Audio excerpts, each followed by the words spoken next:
અમરેલીમાં ભાજપના નેતા ડોક્ટર ભરત કાનાબારે એક પર પોસ્ટનો મામલો. ભાજપના આગેવાન પિન્ટુભાઈ કુરુંદલે ડોક્ટર ભરત કાનાબાની પોસ્ટને લઈને વળતો જવાબ આપ્યો છે. ભાજપના અનેક કાર્યકર્તાઓએ સોશિયલ મીડિયામાં ડોક્ટર કાનાબાના નિવેદનનો વિરોધ કર્યો છે. અનેક પોસ્ટ સોશિયલ મીડિયામાં ચડાવી છે. પિન્ટુભાઈ દ્વારા ડોક્ટર ભરત કાનાબાની પોસ્ટને લઈને પ્રતિક્રિયા આપી છે. પિન્ટુભાઈ પોસ્ટને લઈને કહ્યું હતું કે અમરેલી રેડક્રોસ સોસાયટી બ્લડ બેંકના 15 વર્ષથી પ્રમુખ છો અને બેંકની હાલત કફોડી બની ગઈ છે. સામાન્ય લોકોને બ્લડ મળતું નથી, જેથી ભાઈઓ બહેનોના બ્લડ મળવાથી જીવ ગુમાવ્યા છે તેવું પિન્ટુભાઈએ આક્ષેપ કર્યા હતા. બેંકમાં ડોક્ટર ભરત કાનાબાર હાજર હોતા નથી તેવું પિન્ટુભાઈએ જણાવ્યું હતું. લોકોને બ્લડ નિયમિત મળતું નથી હોવાથી ડોક્ટર કાનાબારે હોદ્દા પરથી રાજીનામું આપવું જોઈએ તેવા આક્ષેપ પિન્ટુભાઈએ કર્યા હતા. આ સાથે જ ભાજપના કાર્યકર્તા પિન્ટુભાઈએ અમરેલીમાં અગાઉ બનેલા અંધાપા કાંડને લઈને કાનાબારને સંબોધીને એ પોસ્ટ મૂક્યું હતું. અંધાપા કાંડમાં 25 લોકોની આંખો ગઈ તો ડોક્ટર કાનાબારે એ ઘટનાને લઈને પોસ્ટ ટ્વીટ પર મૂકી નહીં અને પોતે કાનાબાર સિવિલ હોસ્પિટલમાં મલાઈ લેતા હોવાના આક્ષેપ પણ પિન્ટુભાઈએ કર્યા છે. અમરેલીમાં હાલ લગ્ન પ્રસંગની ફૂલ સિઝન ચાલી છે. એક પણ પાર્ટી પ્લોટ ખાલી નથી.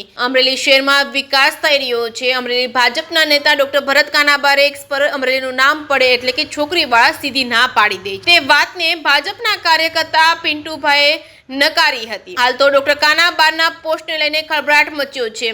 જે સિંહ ગુજરાતી સાથે સાહેબ, મારું તો એટલું જ કહેવાનું છે કે ડૉક્ટર સાહેબ છેલ્લા 15-16 વર્ષથી રેડક્રોસ જે બ્લડ બેંક છે, ગરીબો માટેની જે સહાય કહેવાય, મોટા મોટી ગરીબોને જે બ્લડની જરૂર હોય તેના પ્રમુખ છેલ્લા 15 વર્ષથી છે.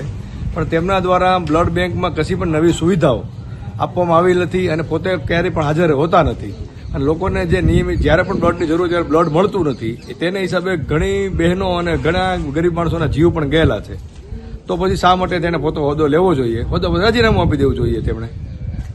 બીજી એક આપની પોસ્ટ હતી એઆઈ પિક્ચર વાળી કે જે અમરેલીમાં અંધાપા બન્યો હતો, મલાઈદાર વાળો કઈ વાક્ય આપણે લખ્યું છે, એ એઆઈ પિક્ચર તમે જે બનાવીને મૂક્યું છે એ શું આખું ઘટના? સાહેબ, પોતે ટ્વિટરના ખૂબ માસ્ટર છે. જ્યારે ત્યારે નરેન્દ્ર મોદી સાહેબને અમરેલીના પ્રશ્નોને ઘણી વાર તેને એમ કે વાચા આપું છું તો પોતે સિવિલ હોસ્પિટલમાંથી ખૂબ મોટી મલાઈ લે છે. મલાઈ લીધી છે એટલે એણે અંધાપા વિશે જાગૃતતા ફેલાવી નથી કે મૂક્યું નથી લોકોમાં. શા માટે ભાઈ? કે કઈ વસુંધરી ગજેરા સાહેબ એમને કે મોટા રૂપિયા આપે છે? અમરેલીમાંથી 15 થી 20 જણા લોકોની આંખો જતી રહી હતી. સરકારે સિવિલ હોસ્પિટલને મોટી દંડ પણ ફટકારેલો હતો. તો તે વિશે શા માટે ડોક્ટર સાહેબે જાગૃતતા મૂકી નથી કે ટ્વીટ કર્યું નથી? ભાઈ, કાનાબાર સાહેબ એવું કીધું છે કે અમરેલીમાં કોઈ દીકરી દેવા તૈયાર નથી, અમરેલી છોડીને અન્ય શહેરોમાં જવું પડે છે. તો આપનું શું કેવું છે? સાહેબ, અત્યારે અમરેલીમાં આવો લગ્નની સિઝન જે ખીલી છે સાહેબ, એક પણ વાડી ખાલી નથી, એક પણ પાર્ટી પ્લોટ ખાલી નથી. તો એમને લગ્ન થતા હશે બધાય. અને બીજી વસ્તુ સાહેબ, તમે જે લખો છો તેમાં પહેલા વિચાર કરો. ચાલો કદાચ પ્રશ્નો હશે તો તમે મોટા આગેવાન છો, સરકારમાં રજૂઆત કરો, અમરેલીને ડેવલપ કરો. શા માટે તમે ડેવલપ કરવામાં ક્યારેય પણ પ્રયત્નો કર્યા નથી? અને અત્યારે અમરેલી શહેર ખૂબ ડેવલપ થઈ રહ્યું છે, સારા એવા વિકાસના કામો થઈ રહ્યા છે. તો એમાં તમે અડચણરૂપ શા માટે બનો છો? બસમાં રિનોવેશનનું કામ ચાલુ છે, સાયન્સ સેન્ટરનું કામ ચાલુ છે, સ્પોર્ટ્સ સંકુલ અમરેલીમાં નવું બની રહ્યું છે.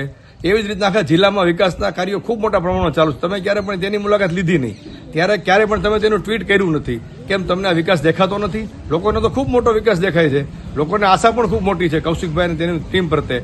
તો તમે શું એનો વિરોધ કરવા માંગો છો? અમરેલીનો જે વિકાસ થઈ રહ્યો છે તેમાં તમારું અડચણ છે?